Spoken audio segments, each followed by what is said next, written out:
Number The Three Witches of Thornwood.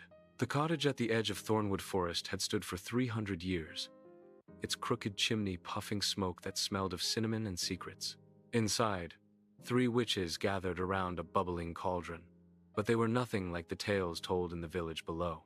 Eldest was Margot, whose silver hair cascaded down her back like a waterfall of moonlight. She specialized in healing brews and could coax even the stubbornest wart to disappear.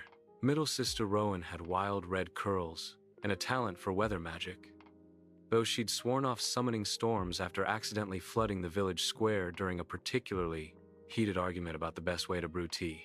Youngest was Ivy, barely 23, with ink-stained fingers and a head full of modern ideas.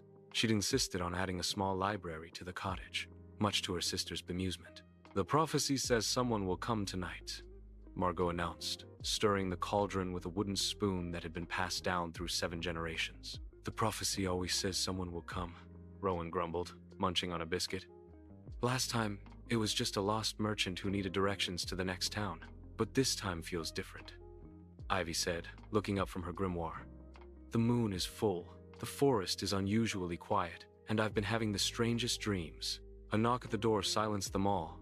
The three witches exchanged glances. Margot smoothed her dress. Rowan extinguished the floating candles with a wave of her hand. Ivy nervously tucked her book under a cushion.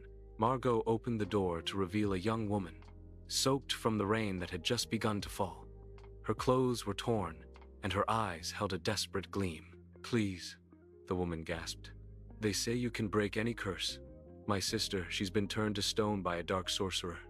I've searched everywhere for a cure. You're my last hope." The three witches stepped aside, welcoming her in. As Ivy fetched a warm blanket and Rowan prepared hot tea, Margot studied the woman carefully. "Breaking a stone curse is no simple matter," Margot said softly.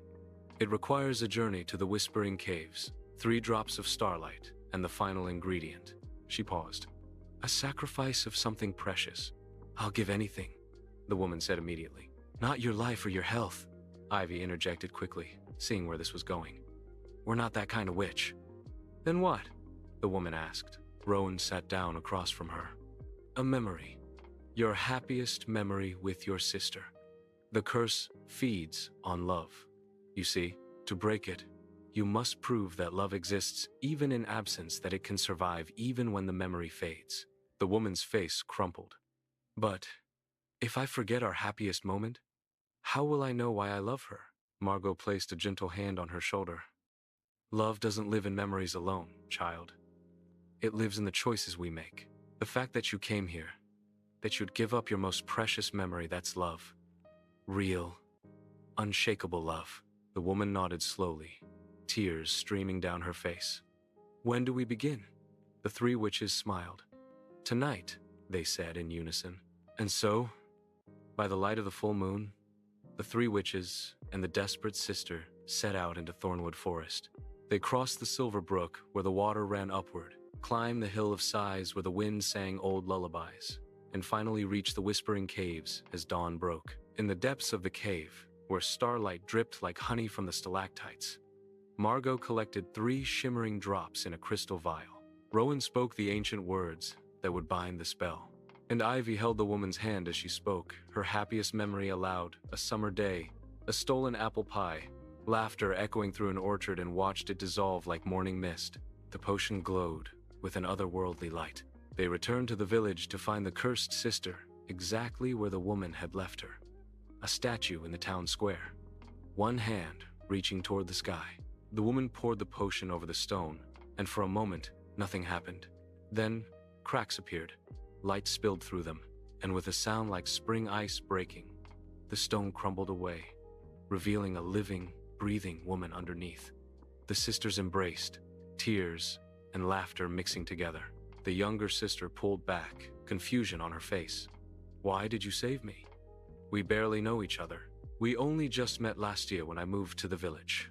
The woman who had sacrificed her memory looked puzzled for just a moment. Then she smiled. "I don't know," she said honestly, "but I know it was important. You're important." And that was enough. As the three witches walked back toward their cottage, Ivy said, "That was a good night's work." Rowan nodded. Though I do wish people would stop assuming we're evil just because we're witches." Margot laughed. "Give them time, sister. Give them time. Stories change slowly, but they do change." The cottage door closed behind them, and the chimney smoke curled up into the morning sky, carrying with it the scent of cinnamon, love, and magic that was anything but wicked.